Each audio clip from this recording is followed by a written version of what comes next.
来了，牛蛙67，還是剛才那桌？我們家的招牌菜電刀子牛蛙愛上蝦。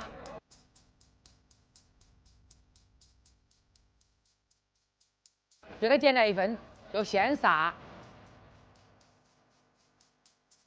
這是非常重要的，要不然的話都起不到那個嫩味，曉不得？非要把它现杀，点1份就杀1份，然後把油燒到7、8度，就是7、8度的時候，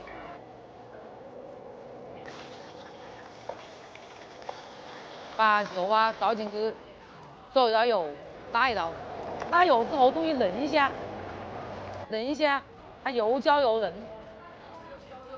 對。吃了酒蝦，它也像些牛蛙，我就覺得酒蝦這個地方生活都会蠻着。一個選上加選，再一個就是還要都一直一直降。一個小米辣，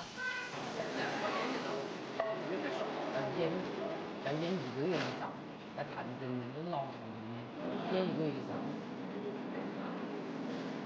还有泡椒炒的时候，这个泡椒因为它放在看着老腌了1個月以上，还有辣的炒牛蛙的话，这个牛蛙。